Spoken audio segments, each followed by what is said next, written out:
สบายดีพี่น้องสวัสดีค่ะพี่น้องจ๋ามื้อนี้ก็มาพบพ่อกับซ่องบ่ดอนสาวตุกอีกคือเก่าเด้อมามื้อนี้ก็มาพอกันอยู่ที่บ้านที่เฮือนคือเก่าเนาะพี่น้องเนาะแล้วอยู่ที่โซฟาที่เก่าที่เดิมเนาะพี่น้องเนาะคือมื้อนี้ก็บ่ได้ไปไสพี่น้องอยู่บ้านเลี้ยงลูกคือเก่าเนาะพี่น้องเนาะมีแต่ทางบ่ดอนนั่นแหละพี่น้องช่วงนี้เพิ่นออกไปขับรถแทบทุกมื้อเลยเนาะพี่น้องเนาะเพราะว่าช่วงนี้น่ะ เขาฤดูหน้าแล้งแล้วพี่น้องก็คืองานปูนก็เข้ามาแบบรัวๆเลยเนาะพี่น้องเนาะเพราะว่าเขาเจ้าก็เริ่มพากันเฮ็ดบ้านเฮ็ดเรือนแล้วเนาะพี่น้องเนาะปูนช่วงนี้ขายดีๆเนาะพี่น้องบ่ดอนน่ะไปส่งปูนแทบทุกมื้อเลยเนาะพี่น้องเนาะเป็นโอกาสดีพี่น้องช่วงนี้น่ะปูนแบบว่าขายดีแล้วก็ได้ขับรถแทบทุกมื้อเลยเนาะพี่น้องเนาะคือช่วงนี้ก็เป็นโอกาสนาทีทองพี่น้อง คือแบบว่าพอมีโอกาสแล้วก็ฟ้าวไขว่ครัวเอาเนาะพี่น้องเนาะบ่โดนก็ไปทำงานแทบทุกมื้อเลยเนาะพี่น้องช่วงนี้เนาะ มาพี่น้องมามื้อนี้สตุ๊กก็มีเรื่องราวดีๆเนาะพี่น้องเนาะเรื่องราวดีๆเรื่องราวที่เห็นแล้วดีใจนะพี่น้องคนลาวเห็นแล้วดีใจแล้วก็มีความสุขเนาะพี่น้องเนาะคือมีทาง PFC ทางสกลนครเนาะพี่น้องเนาะเพิ่นได้เม้นมาบอกสตุ๊กว่าอยากให้สตุ๊กนะเฮ็ดคลิปเกี่ยวกับกีฬาซีเกมเนาะพี่น้องเนาะคือทางประเทศไทยเพิ่นเป็นเจ้าภาพพี่น้องแล้วก็นางงามแห่งประเทศไทยน่ะเพิ่นมาถือป้ายให้กับประเทศลาวเนาะพี่น้องเนาะซึ่งสตุ๊ก เห็นซึ่งสตุ๊กพอสตุ๊กได้เห็นเม่นนี้แล้วสตุ๊กก็ไปสืบหาข้อมูลเนาะพี่น้องเนาะซึ่งสตุ๊กเฮ็ดพอเห็นเว็บแรกพี่น้องสตุ๊กคุ้นหน้าดาราคนนี้คุ้นหน้านางงามคนนี้เนาะพี่น้องเนาะคือแบบว่าสตุ๊กเคยเห็นน่ะพี่น้องพอนึกไปนึกมาพี่น้องสตุ๊กนึกออกว่าเพิ่นเป็นดาราเนาะพี่น้องเนาะซึ่งตอนนี้เพิ่นก็กำลังแสดงละครอยู่ทางช่องวันเนาะพี่น้องเนาะคือแบบว่าสตุ๊กเห็นแล้ว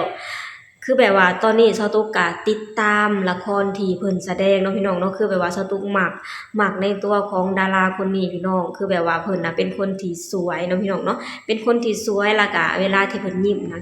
งามๆเนาะพี่น้องเนาะแล้วพอมาเบิ่งในคลิปที่เปิดกีฬาซีเกมที่เพิ่นน่ะมาถือป้ายให้กับประเทศลาวเนาะพี่น้องเนาะสตุ๊กแฮ่งดีใจพี่น้องที่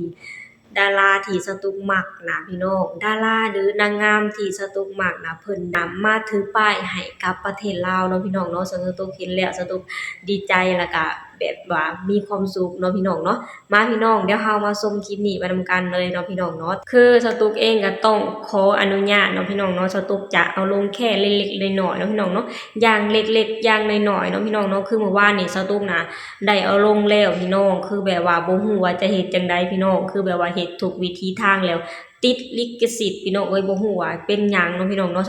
แบบว่าสต๊กลองทุกวิธีทางแล้วพี่น้องลบแล้วลบอีกตัดแล้วตัดอีกก็ยังติดลิขสิทธิ์เนาะพี่น้องเนาะมื้อนี้สต๊กก็ขออนุญาตเอาลงอย่างละเล็กอย่างละน้อยเนาะพี่น้องเนาะมาพี่น้องเดี๋ยวเรามาชมคลิปไปนำกันเนาะพี่น้องเนาะนี่พี่น้อง อันนี้คือคลิปที่นางงามแห่งประเทศไทยเพิ่นเป็นตัวแทนของแต่ละประเทศมาถือป้ายให้แต่ละประเทศเนาะพี่น้องเนาะซึ่งแต่ละคนนี่โอ้โหพี่น้องสวยงามออร่าจับขนาดเลยเนาะพี่น้องเนาะมาเอามาชมไปนำกันเลยเนาะ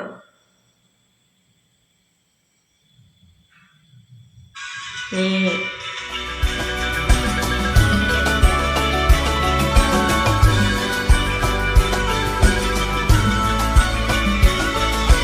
อันนี้คือประเทศลาวสวยพี่น้อง เ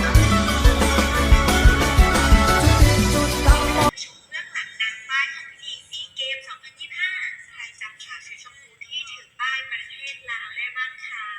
นั่นแหละเขาเองจะบอกว่าการมาเดินครั้งนี้นะคะจะรู้สึกเป็นเกียรติมากๆแล้วก็ตื่นเต้นมากเพราะรู้ก่อนแค่แบบไม่ถึง24 ชั่วโมงจริงๆอันนี้คือน้องพี่บีมน้องพี่น้องเนาะสตูเองขออนุญาตเอิ้นว่าเพิ่นว่าพี่น้องพี่น้องเนาะแต่ว่าสตูบ่มั่นใจว่าไผจะอยู่หลายกว่ากันน้องพี่น้องเนาะสตูขออนุญาตเพิ่นว่าพี่เนาะซึ่งเพิ่นก็สวยพี่น้องเอาล่ะจับอย่างแบบว่าเอาล่ะจับนะพี่น้องสวยสวยนะพี่น้องทักทายเมาท์มอยเรื่อยเปื่อยน่ารักสวยทุกชุดเลยค่ะจะบอกคู่จริงตามไหนทุกชุดจริงการเป็นแบบ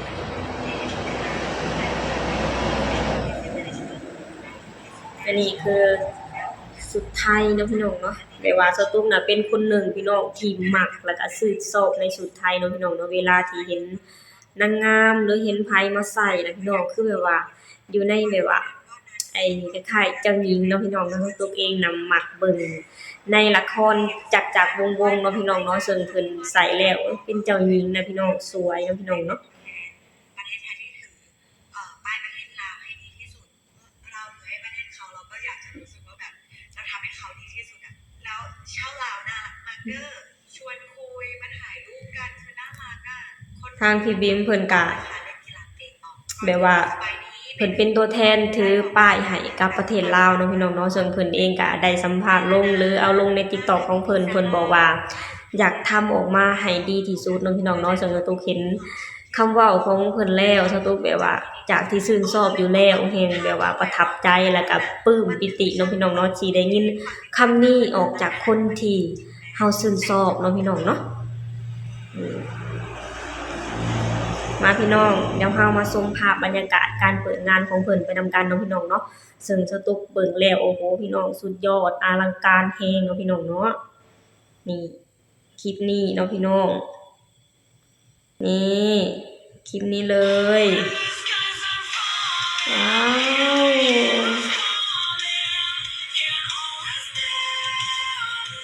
โอ้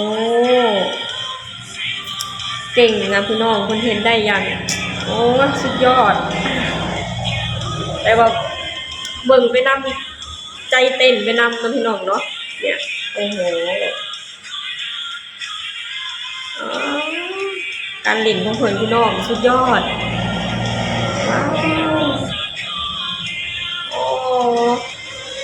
เก่งนะพี่น้องนี่แหละพี่น้องประเทศไทยพี่น้องพอเพิ่นได้เฮ็ดหยังขึ้นมานี่เพิ่นบ่เฮ็ดแบบธรรมดาอย่างแน่นอนเนาะพี่น้องเนาะเพิ่นต้องเฮ็ดออกมาอย่างใหญ่อย่างอลังการเนาะพี่น้องเนาะนี่สะดุกแค่นั่งเบิ่งในโทรศัพท์นะพี่น้องยังตื่นเต้นแล้วก็ดีใจถึงขนาดนี้เนาะพี่น้องเนาะนี่ถ้าหากว่าไปอยู่ที่หน้าเวทีนี่โอ้ยพี่น้องบ่อยากลุกออกจากที่นั่งเลยพี่น้องแบบว่าลุ้นแล้วก็แบบว่า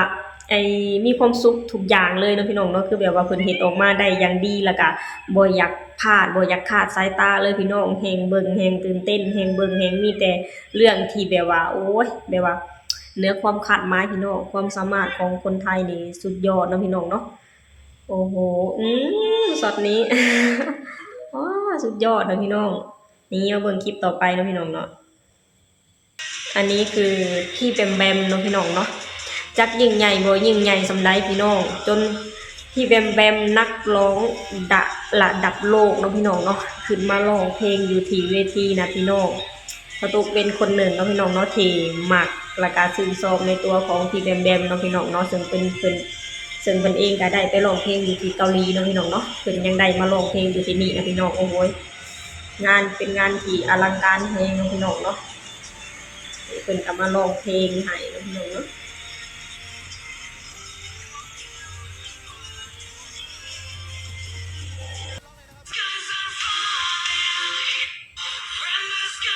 ว้าวพี่น้องตัวนี้แฮงคักอืมการแสดงของเพิ่นว้าวโอ้โหเสียงอะไรเนี่ยชอบโซนี้ที่สุดแม่นพี่น้องโอ้โหแบบว่าการโชว์ของเพิ่นพี่น้องสุดยอดอะอันนี้เท่าทุกบ่ฮู้ว่าคืออีหยังเนาะพี่น้องเนาะแต่เท่าทุกเคยเบิ่งเคยเห็นอยู่นะพี่น้องแต่ว่าบ่ฮู้ว่าชื่อจังใดเนาะพี่น้องเนาะบ่ฮู้ว่าเอิ้นชื่อจังใดนะพี่น้องโอ้โหการเล่นของเพิ่นพี่น้องเบิ่งแล้วก็ตื่นเต้นไปนำเนาะพี่น้องเนาะโอเคพี่น้องเฮาก็สตุกอะให้เบิ่งแค่ส่ำนี้เนาะพี่น้องเนาะสตุกเองก็ต้องขออนุญาตเนาะพี่น้องเพราะว่าสตุกเองก็ย้านติดลิขสิทธิ์เนาะพี่น้องเนาะแต่นี่ก็บ่ฮู้ว่าจะผ่านหรือบ่ผ่านเนาะพี่น้องเมื่อวานนี้สตุกเอาลงบ่ผ่านเลยเนาะพี่น้องเนาะสตุกก็พยายามทุกวิถีทางแหละพี่น้องก็ยังติดลิขสิทธิ์ก็เลยเอามาลงใหม่ในมื้อนี้เนาะพี่น้องเนาะซึ่งแบบว่าเป็นงานที่ยิ่งใหญ่อลังการเนาะพี่น้องเนาะนี่แหละพี่น้องคำว่าประเทศไทยถ้าว่าเพิ่นได้จัดออกมาแล้วบ่มีหยังที่ธรรมดาเนาะพี่น้องเนาะต้องอลังการมาก่อนนะพี่น้องคือแบบว่าขณะเซาตุกเบิ่งแค่ในโทรศัพท์เนาะพี่น้องเนาะยังตื่นเต้นถึงขนาดนี้พี่น้องทั้งเบิ่งไปนำใจเต้นไปนำเนาะพี่น้องเนาะแล้วเป็นสิ่งที่น่ายินดีอยู่ในนั้นก็คือการเปิด งานกีฬาซีเกมในปีนี้นะพี่น้องคือมีทางนางงามที่สวยเพียบพร้อมทุกอย่างพี่น้องมาแบบว่ามาเป็นตัวแทนถือป้ายให้กับประเทศลาวเนาะพี่น้องเนาะสตุกเห็นแล้วสตุกดีใจแล้วก็มีความสุขเนาะพี่น้องเนาะที่เพิ่นน่ะให้เกียรติมาถือป้ายให้กับประเทศลาวเนาะพี่น้องเนาะสตุกเองเป็นคนหนึ่งที่แบบว่ารักแล้วก็ชื่นชอบในตัวของดาราหรือนางงามคนนี้เนาะพี่น้องเนาะสตุกเองก็ต้องขอขอบคุณเนาะพี่น้องเนาะที่ให้เกียรติมาถือป้ายให้กับประเทศลาวเนาะพี่น้องเนาะ โอเคพี่น้องสำหรับคลิปนี้สตูกาจะขอจบลงเท่านี้ก่อนเด้อฝากให้พี่น้องช่วยกดไลค์กดแชร์กดติดตามในช่องเบาดอนสาวตุ๊กเลยเด้อสบายดีสวัสดีค่ะ